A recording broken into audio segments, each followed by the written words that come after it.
গ্রামের বাড়িতে এত কাদা হয়েছে যে ভাবতে পারবেন না, জানেন। কাদা, বৃষ্টি, জল, এত কিছু ডুবো ডুবো, প্রায় নদী খালবিল সমস্ত কিছু ভরে ডবডব অবস্থা। তার মধ্যে বাড়িতে আবার এত কাদার উৎপাত, আর সঙ্গে তো আছে বৃষ্টি। তার জন্য ঘরে সমস্ত কিছু করতে গিয়ে তছনছ অবস্থা হয়েছে আমাদের। আসসালামু আলাইকুম, কী অবস্থা সবার? আশা করছি সকল বন্ধুরা ভালো আছেন, সুস্থ আছেন। উত্তর দিনাজপুর জেলার ছোট্ট একটি গ্রাম থেকে আমি পায়েল নিয়ে হাজির হয়েছি ছোট্ট একটি ব্লগ। তো চলুন শুরু করছি নতুন দিনের সাথে নতুন একটি ব্লগ। ঝিরি ঝিরি বৃষ্টি হচ্ছে, সকলে এখনো ঘুমে। Hello everyone, good morning, welcome to my new blog. কেমন আছেন সকলে? আশা করছি ভালো আছেন, সুস্থ আছেন। সকালবেলা ঘুম থেকে উঠে দিয়েছি, রাত থেকে তো বৃষ্টি পড়ছে টিপ টিপ করে। তো দেখতেই পেলেন যে বৃষ্টি পড়ছে, তো ভাবলাম চলুন ব্লগটা এখান থেকে শুরু করি। তো সকালকে সুপ্রভাতের শুভেচ্ছা জানিয়ে ব্লগটা কিন্তু এখান থেকে শুরু করছি। ভোরে উঠে কতগুলো আমি করেছি। তো এই যে এদিকে বৃষ্টি পড়ছে, আর এদিকে আমি বসে দিয়েছি হচ্ছে গিয়ে রান্না। তো এখানে ভাত বসেছি, ভাতের মধ্যে আলু সেদ্ধ, আর এই যে এটা হচ্ছে, আর এই চালটা দেখুন কতটা শুরু, তাই না বলুন? তো আজকে আমাদের দুপুরের খাওয়া দাওয়া এটাই, যেহেতু আয়নের আব্বা এটা বিরিয়ানির জন্য এনেছিল। তো বিরিয়ানি তো করা হলো না, তাই ভাবলাম চলুন মাংস দিয়ে এই সরু চালের ভাতটাই খাবো। তো চলুন এখানে যে সরু চালের ভাত, বড়মশাইয়ের তো খাওয়ার ইচ্ছে হয়েছে, তাই ভাবলাম চলুন বসিয়ে দিই এখানটায়। এটা আসলে কি বলুন না, তুলাই পাঞ্জার চাল যে হয় আমাদের উত্তর দিনাজপুরের, তো তুলাই পাঞ্জার চালের আর কি একটু নিচে আর কি, যে জাতটা চালের আর কি সেটাই। তো এখানে ভালো মতো হচ্ছে ফ্যানটা বেশ উঠে পড়ছে। আর এইদিকে আমি আবার ফ্রিজ থেকে ওই যে মা দিয়ে পাঠিয়েছিল হচ্ছে একটুখানি মাংস, যেদিন বাবাটা এসেছিলো, তো বাবা এনেছিল টক দই, আতপ চাল থেকে মিষ্টি। ওই বাড়িটা কিন্তু কালো না, হ্যাঁ নোংরা না, ওটা জাস্ট পুড়ে গেছে। দুধ গরম করতে দিয়েছিলাম ইন্ডাকশানে, পুড়ে গেছিলো। তো ওদিকে তো বৃষ্টি পড়ছে, আয়নের আব্বা কার্টুন দেখাচ্ছে আয়নকে, যেহেতু নিচে আসলে এদিকে আসলে প্রচুর প্রচুর পরিমাণে একেবারে জ্বালাতন করবে, সেই কারণে। তো চলুন এখানে আমি ভাতটাকে তো বসিয়ে দিচ্ছি, এবার একটু ডাল বসাবো, আর আলু মাখাটা পরে করছি, আর তার সঙ্গে কিন্তু থাকবে মাংস। আর আজকে মন চাইছে অনেক অনেক অনেক সুন্দর একটা খাবার, তো সেটা একটু পরে আপনাদের জানাচ্ছি। আজকে বৃষ্টির দিন যেহেতু, তো সেই কারণে ওয়েদারটা এত সুন্দর ঠান্ডা। তো ভালো একটু মাড়ি ভাত, মানে যেটা ফ্যান ভাত আর কি বলে, তো সেটা রান্না করলে কেমন হয়। তো আয়নের আব্বা বারণ করছে, যেহেতু আয়নের প্রচুর খাওয়া হয়েছে, তো ওটা নাকি খেলে পরে বেড়ে যাবে। তো আমি জানি না, আর বাচ্চার সুখে তো সুখটা না, বলুন কত কিছু স্যাক্রিফাইস করতে হয় একটা বাচ্চা হলে, তো সেই কারণে। তো চলুন আজকে পুরো দিনের সাথে জুড়ে থাকবেন। এদিকে তো বৃষ্টি হচ্ছে, আমি জানি না কতটা কি শেয়ার করতে পারবো, আর যতটা পারবো অবশ্যই দেখতে থাকবেন। আশা করছি ব্লগটি ভালো লাগবে। দেখুন, মা হওয়ার পর কত কিছু পরিবর্তন হয় বলুন তো, শারীরিক মানসিক সমস্ত দিক থেকেই, তাই না? তার সাথে কিন্তু পছন্দের খাওয়া দাওয়া। আমার আবার ফ্যান ভাত বা মাড়ি ভাত খেতে খুব খুব খুব পছন্দ, কিন্তু আমার আয়নার যেহেতু ঘা হয়েছে, আপনারা দেখেছেনই ব্লগগুলোতে, তো সেই কারণে মাড়ি ভাতটা নাকি খাওয়া যাবে না, তাই খেতে পারিনি, জানেন। আর এখানে আয়নার আবার ঘুম থেকে উঠে এই যে হাত মুখ ধুচ্ছে, আমি এখানে বেডটা মানে বিছানাটা আমাদের গুছিয়ে নিচ্ছিলাম। ভাঙা হলেও তো বিছানা, নিজের বিছানা দেখে শান্তি কোথাও পাবেন না, জানেন। যদি আপনার টিনের ঘর হয় কিংবা ভাঙা বেড়ার, আর এসে যদি এরম করেন, মানে শান্তিটা খুঁজে পাবেন, জানেন। সেটা লোকের বাড়ি হোক বা অন্য কোথাও হোক, জীবনে কোথাও পাবেন না।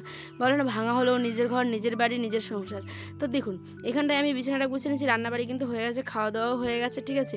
চটপট করে এখানে আমি বিছানাটা গুছিয়ে নিই। আর ওই যে বলেছি চারিদিকে যে জল থই থই, আমাদের গ্রামে যেহেতু বাড়ি, তাই ডোবা, নালা, পুকুর, খাল বিলগুলো সমস্ত কিছু জলে একটা থই থই অবস্থা।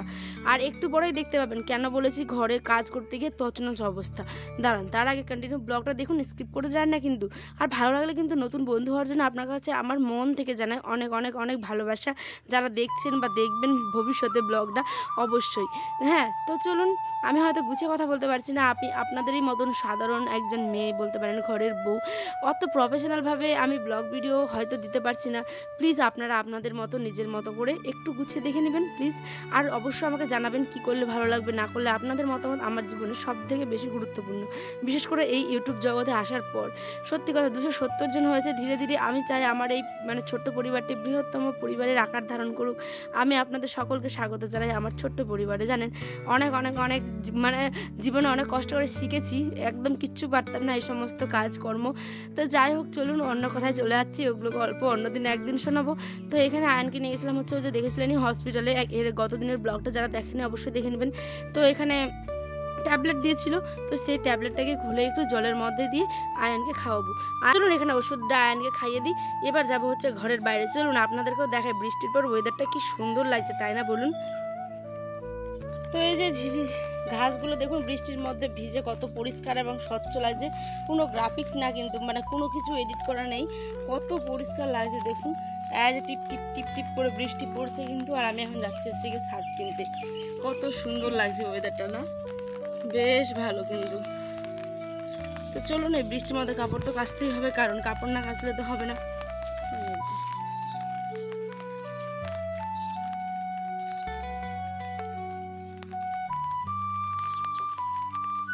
তো বৃষ্টি মাথায় নিয়ে যাচ্ছে হচ্ছে গিয়ে এখন কিনতে, মানে শার্ট কিনতে আমাদের গ্রামের দোকানেই, যেহেতু আমার বাড়িতে মানে কাপড়গুলো আছে, কাপড়গুলো কাচতে হবে। আর বৃষ্টি তো কমছেই না কোনো রকম, মানে কোনো রকমের বৃষ্টি কমছে না বলতে পারেন। তো চলুন দোকানে চলে এসেছি। দোকানে আছে তো ছাতা নিয়েছি, ছাতাও ফুটা হয়ে গেছে। নির্মা আছে কেন নেই দে তো একটা, বৃষ্টি গান কি আর ছুটবে না আল্লাহ।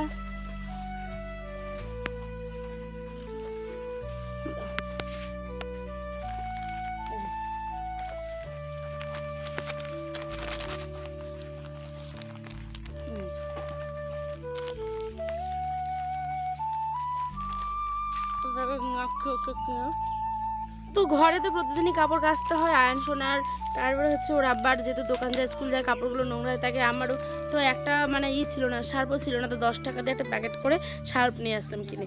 এবার বলে আপনাদের ওই যে বললাম ঘরে মানে বাসন ধুতে গিয়ে সেই অবস্থা খারাপ, পিছলে পিছলে পড়ে যাচ্ছে জানেন বারবার।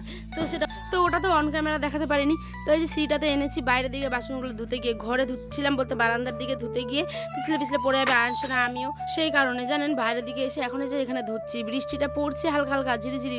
তো কি আর করা যাবে, কাজগুলো তো করতে হবে, কাজ তো আটকে রাখলে হবে না। আর গ্রামের লোকের বিশেষ করে দেখবেন ঝড় বৃষ্টির দিনে প্রচুর কাজকর্মের অসুবিধা হয় জানেন। আর যাদের ঘরে সমস্ত কিছু তাদের তো কোনো ব্যাপারই না, কিন্তু আমাদের তো বাইরের দিকে, তাই আমাদের ভিজে ভিজে সমস্ত কাজগুলো করতে হয়। তো চলুন এখানে কড়াই, প্রেসার কুকার, যেহেতু রান্নাবাড়ি হয়ে গেছে সমস্ত কিছু, তো ওই জন্য এগুলো ধুয়ে নিচ্ছি। আর এইখানটায় এখন যাচ্ছি জল আনতে। এই যে দেখেছেন কত ইট বিছানো, কত রাস্তাটা পিচ্ছল হয়েছে, মানে আমাদের বাড়ির সামনেটা কি বলবো আপনাদের, ধারণার বাইরে, কত যে ভয়ে ভয়ে থাকতে হয়। তার মধ্যে তো দুবার পড়েও গেছি ধ্রাত করে, সে আর বলবেন না, সে অন্য ব্লগে শেয়ার করব। তো চলুন এখানে এই যে বাসনগুলোকে ধুয়ে নিই। যতদিন পার্সোনাল সেপারেট বাড়িঘর না হয় ততদিন তো এরকম করে চলতেই হবে। খুব শিগগিরই আমরা বাড়িঘর দিব ইনশাল্লাহ। তো দেখা যাক, আপনাদের সাথে যতটুকু পারবো সমস্তটা শেয়ার করবো, আমার জীবনের কাহিনী, আমার জীবনের গল্প, ভালো হোক কিংবা খারাপ, সমস্তটা আপনাদের নিয়ে।